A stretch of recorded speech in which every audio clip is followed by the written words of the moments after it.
Y vamos a poner todo en manos del Señor en oración.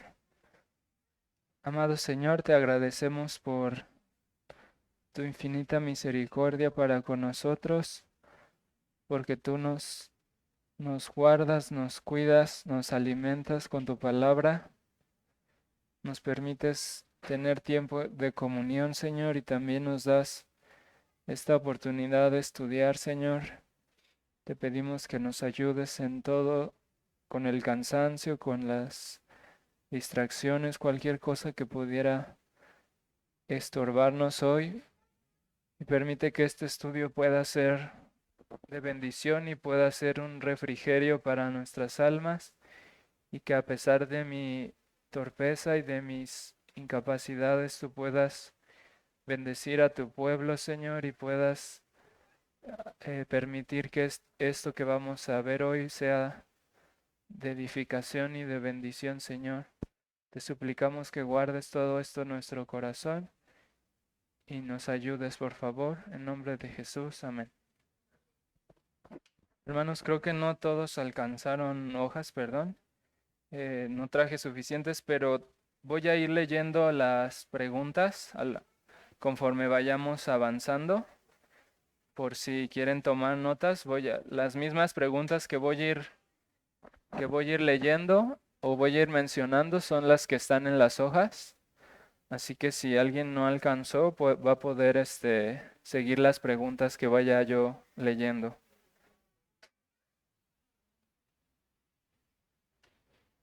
Entonces estamos hoy concluyendo el capítulo 9. Como recordarán, este capítulo es un capítulo difícil, difícil de digerir. Es un capítulo que cuesta trabajo de entender, pero que es muy importante para entender, por un lado, la soberanía de Dios, por otro lado, la responsabilidad del hombre en la redención. Y a lo largo de este capítulo 9, nuestra confesión nos ha provisto de una definición del libre albedrío en el párrafo 1 y una ampliación de este concepto del libre albedrío en los diferentes estados del hombre o a lo largo de la historia de la redención. Es decir, comienza desde antes de la caída hasta la gloria, pasa por los diferentes estados del hombre. Y aquí está la primera pregunta de nuestras hojas, que es: ¿cuál podría ser una definición concreta del libre albedrío? Y la manera en la que podríamos definir concretamente qué es el libre albedrío es una capacidad del alma para elegir libremente, sin ser forzada ni determinada por una fuerza externa para hacer el bien o el mal. Esa sería nuestra definición de qué es el libre albedrío: una capacidad del alma para elegir libremente, sin ser forzada ni determinada por una fuerza externa para hacer el bien o para hacer el mal. Eso sería lo que podemos encontrar también con otras palabras en nuestra confesión en el párrafo 1. Entonces, además, nuestra confesión ya nos ha demostrado cómo esta capacidad de elegir opera de diferentes maneras dependiendo de cuál sea el estado en el que se encuentre el hombre. Pues la voluntad, como ya también lo vimos, reside en la mente y en las inclinaciones del hombre, o como dice la Escritura, en el corazón. Por lo tanto, como el corazón del hombre es diferente en los 4 estados, cada uno de esos estados tiene diferencias en lo que se refiere al corazón del hombre. Por lo tanto, las operaciones de la voluntad del hombre van a cambiar dependiendo de cuál sea el estado en el que nos encontremos. Así que nuestra segunda pregunta sería: ¿qué podemos concluir de todo este capítulo? Y en esencia podemos decir que el libre albedrío del hombre sí existe, aunque no de la manera en la que muchos lo definen. y que este libre albedrío está sujeto a los cambios de la naturaleza del corazón del hombre a lo largo de toda la historia de la redención. En esencia estamos resumiendo todo lo que hemos visto hasta ahora, que es el libre albedrío, es una facultad del alma y que podemos concluir de todo el capítulo, que el libre albedrío sí existe y que tiene que ser definido correctamente, depende de, que no es el libre albedrío según muchas personas lo definen, sino solamente como una capacidad del hombre que está sujeta a los cambios de la naturaleza del corazón. ¿Hasta aquí sí me van siguiendo, hermanos? Por lo tanto, lo que sabemos es que Adán antes de la caída tenía un corazón diferente al que tuvieron sus descendientes después de la caída y un corazón diferente al que tienen los hombres que han sido regenerados y también un corazón diferente al que tendrán los hombres en la gloria con sus cuerpos glorificados. Así que esa es la manera en general como la confesión aborda este tema del libre albedrío en estos 5 párrafos. Y en resumen podemos decir que es eso, el libre albedrío es esta capacidad de elegir libremente y que el hombre antes de la caída podía pecar y podía no pecar. El hombre después de la caída no puede no pecar. Después de ser regenerado, el hombre puede no pecar y en el estado de gloria el hombre no puede pecar. Esa sería de una manera muy simple la esencia de todo lo que hemos aprendido hasta ahora. Y eso es precisamente lo que hasta en el párrafo en el que nos encontramos, en el último párrafo, en el párrafo 5 que dice así, si lo gustan leer conmigo, en el párrafo 5 dice, esta voluntad del hombre es hecha perfecta e inmutablemente libre para querer solo el bien únicamente en el estado de gloria. Así que podríamos decir que este párrafo se explica solo y que literalmente podríamos concluir aquí y decir, pues hemos cubierto todo el capítulo y podemos terminar así. Pero este párrafo se presta, hermanos, para meditar en la gloria del perfecto libre albedrío que tendremos en la eternidad. Así que antes de apresurarnos a concluir el capítulo, vamos a considerar algunos detalles particulares de este párrafo. Y vamos a enfocar el contenido de este párrafo hacia unas aplicaciones prácticas que espero que después de la comida que hemos tenido sea también como si fuera un postre o un refrigerio para nuestras almas, que sea de gran bendición porque vamos a considerar algo muy glorioso. Y también espero que pueda ser una exhortación para los que no están en Cristo. Así que nuestra tercera pregunta sería, ¿cuál es la característica distintiva de la voluntad en el estado de gracia? ¿Qué es lo que caracteriza especialmente a la voluntad del hombre en el estado de gracia? Y nuestra confesión es muy breve y dice, esta voluntad del hombre es hecha perfecta e inmutablemente libre para querer solo el bien. Es decir, que la característica distintiva de la voluntad del hombre en el estado de la gloria es la perfección y la inmutabilidad. Es una voluntad perfecta que desea perfectamente hacer el bien y que nunca cambia. No es como la voluntad de Adán que era mutable y que podía elegir el pecar o podía elegir no pecar. Esta voluntad glorificada es una voluntad perfecta e inmutable que nunca va a cambiar. Y un testimonio de eso lo tenemos en Hebreos 12:23. Si quieren leerlo conmigo, Hebreos 12:23, donde dice, a la congregación de los primogénitos que están inscritos en los cielos, a Dios el juez de todos, a los espíritus de los justos hechos perfectos. Eso significa que el corazón de los santos en gloria será distinto al corazón de los santos en esta tierra. Así que aquí nuestro corazón es un corazón que tiene manchas y arrugas, es un corazón débil, es un corazón muy deficiente en muchas áreas, pero en la gloria nuestros corazones serán hechos perfectos. Se acabará por completo la lucha contra el pecado. Y como dice Efesios 4:13, llegaremos a la medida de la estatura de la plenitud de Cristo.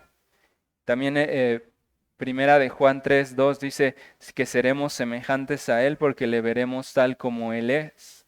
Entonces, comencemos a considerar todo esto, hermanos, para que esto nos aliente, porque la ocasión pasada consideramos a la regeneración en el párrafo anterior, consideramos como la regeneración, es decir, el nuevo nacimiento, la transformación que hace Dios de nuestro corazón, junto con la ayuda del Espíritu Santo, son los medios con los que nuestra voluntad puede no pecar.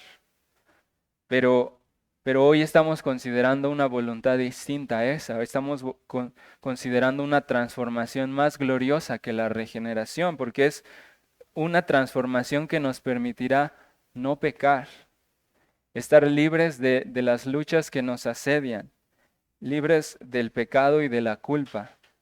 Entonces, eso nos lleva a nuestra cuarta pregunta. ¿Cómo puede animarnos la perfección de la inmutabilidad de la voluntad en el estado de gracia? Y eso es algo que todos nosotros podemos comenzar a pensar, cómo esto puede animar a mi corazón. ¿Por qué? Porque vivimos en un mundo lleno de tropiezos, lleno de maldad, lleno de debilidades, lleno de toda clase de luchas que todos nosotros conocemos. Nadie nos tiene que explicar eso. Y si somos nacidos de nuevo, nuestra voluntad todavía está contaminada. Aunque deseamos lo bueno, todavía seguimos a veces deseando lo malo.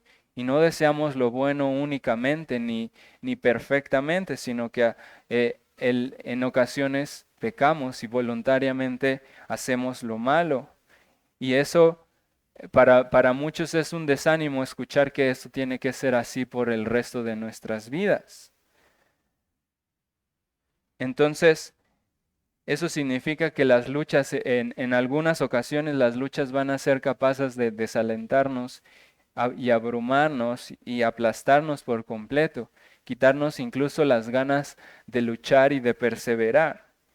Y también por causa de ese remanente de pecado que estará con nosotros hasta nuestra muerte, podemos ser llenos de desánimo y llenos de frustración. Pero el hecho de que nuestras luchas duren para toda la vida no significa que duran para siempre.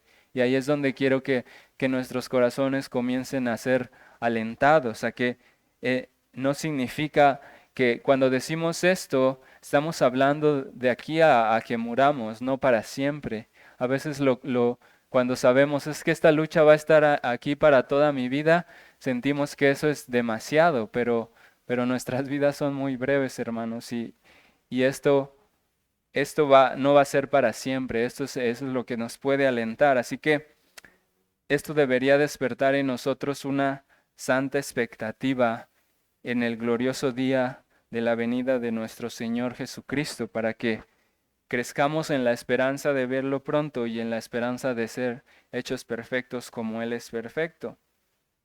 Y entonces, cuando nuestras luchas vengan, con las luchas de pecado que muchas veces sabemos que son encarnizadas, podemos ser animados a considerar que no será para siempre así y que Cristo ya venció a la muerte y al pecado y habrá un día en el que no podremos pecar. ¿Se imaginan eso, hermanos? Seremos perfectamente libres, como dice la confesión, perfectamente libres para hacer siempre el bien. Eso debería alentarnos y alegrar nuestros corazones, que a poco no suena increíble. Pero entonces, hermanos, si nos suena increíble, es momento de que empecemos a creérnoslo y empecemos a vivir como que eso es una realidad, no como que eso es increíble, es ideal, es muy bonito, ojalá que algún día que eso fuera real, eso es real, pero solamente que todavía no lo hemos visto.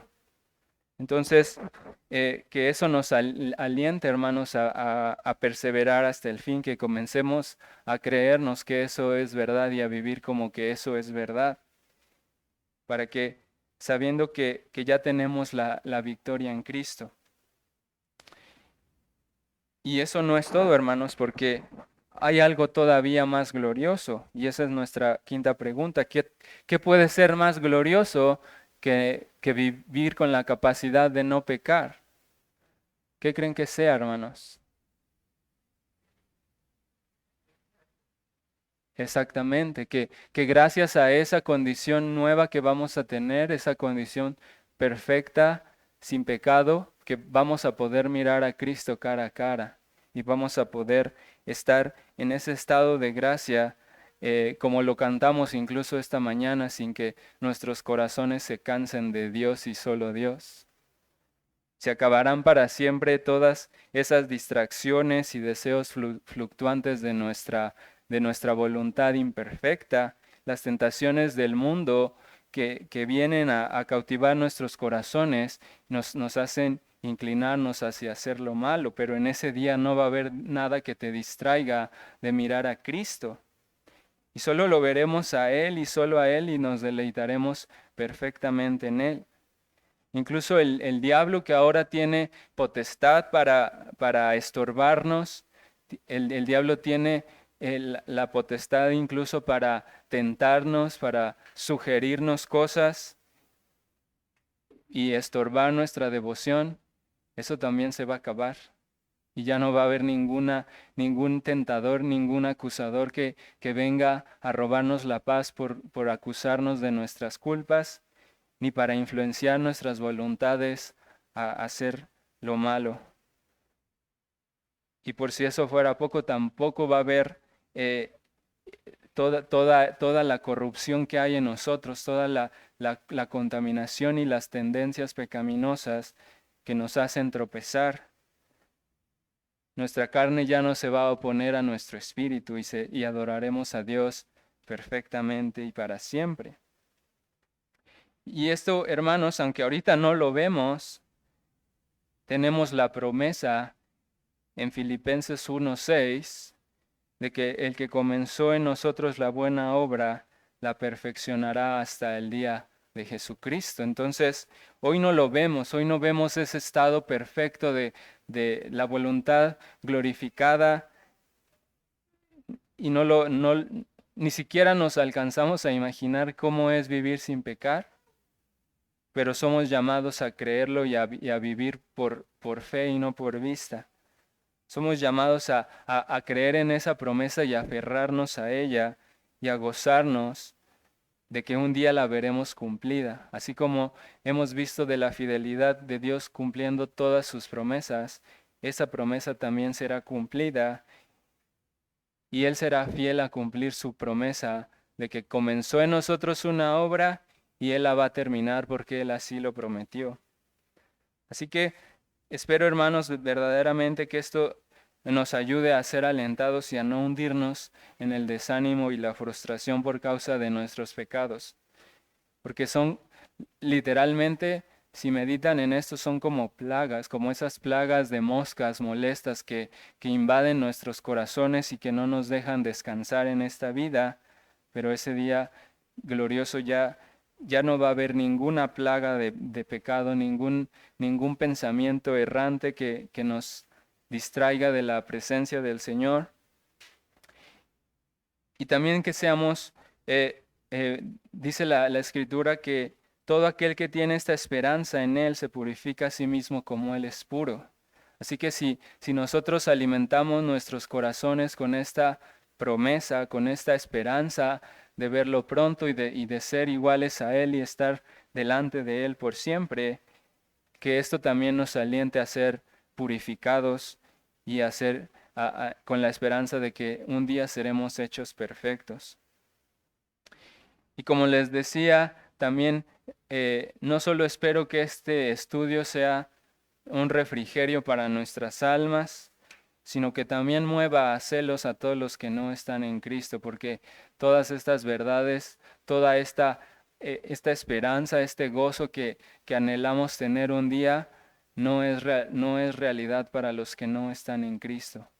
Así que si alguno de ustedes no está en Cristo, no van a tener nada de esto a menos que se arrepientan y crean en Cristo.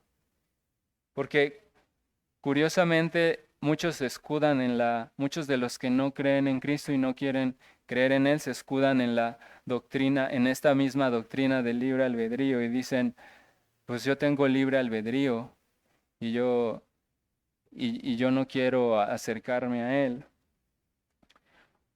O muchos otros tienen que ser confrontados porque si de verdad dices que tienes libre albedrío o si de verdad esa es tu jactancia, debes saber que entonces eres responsable porque tú eliges tu pecado porque tú quieres y porque te deleitas en él porque así lo quieres y así te deleitas. Entonces, eso más bien debe eh, lo que debe producir en nuestros corazones es darnos cuenta de que verdaderamente tenemos este libre albedrío, pero si estás en el estado de pecado, si no has sido regenerado, ese libre albedrío que tienes está inclinado solamente a hacer el mal.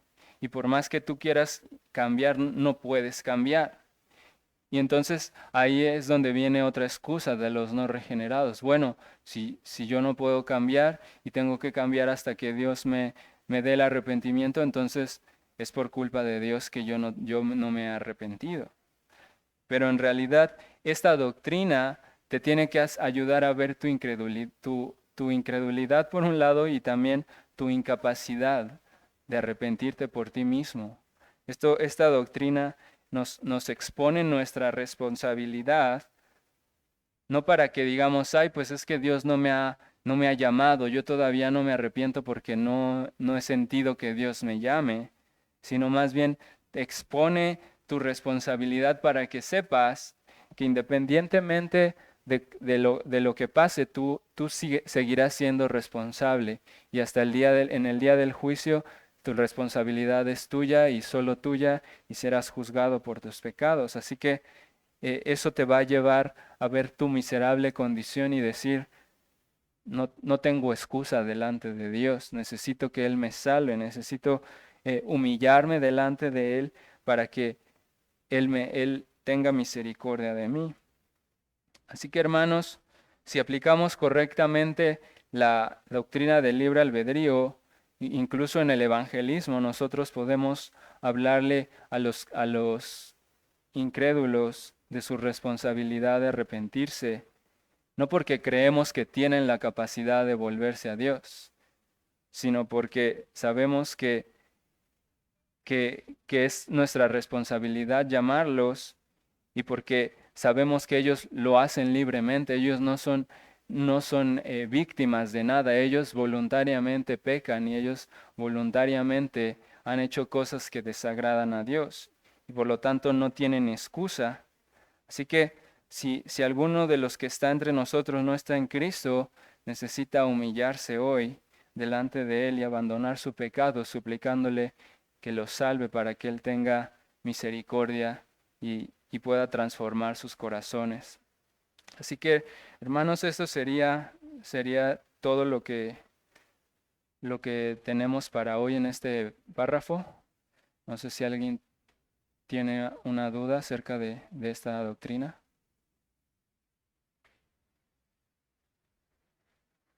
Sí, hermano.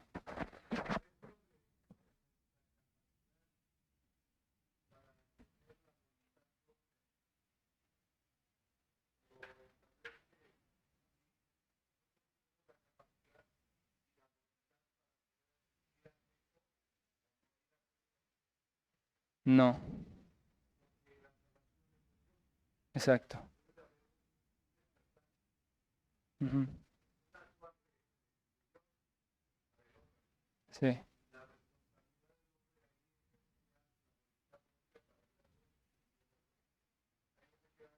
sí. El punto aquí es que la voluntad del hombre siempre es libre para elegir, pero la voluntad es una capacidad que opera conforme a mi naturaleza. Mi voluntad siempre va de la mano con mi naturaleza. Y si mi naturaleza es pecaminosa, mi voluntad es pecaminosa.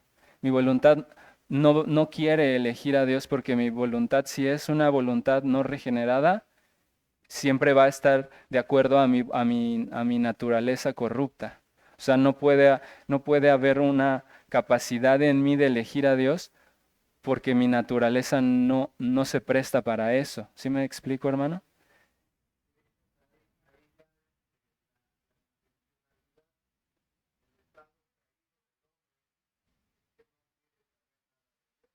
No quiere, porque su naturaleza no se lo permite.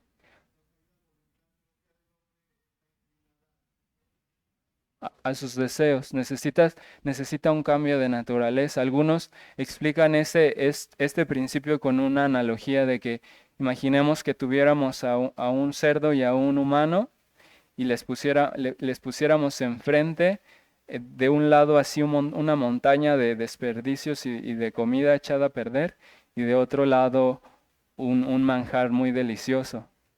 Entonces, si los dejamos, ellos libremente van a ir a escoger. Y el cerdo no va a querer escoger eso que para nosotros lo vemos como algo delicioso porque su naturaleza está inclinada a eso. O sea, su naturaleza tendría que convertirse en una naturaleza humana para ver que eso en realidad, eso le daría asco y voltearía a ver el manjar y diría, Ahora prefiero escoger esto porque antes yo prefería mi naturaleza me llevaba a comer esta basura y ahora yo lo veo como lo que es y ya no lo quiero. Exacto. Ujú. Exacto. Mientras mi naturaleza no sea eh, transformada, mi voluntad va a seguir siendo libre, pero libremente va a escoger lo malo. Ujú.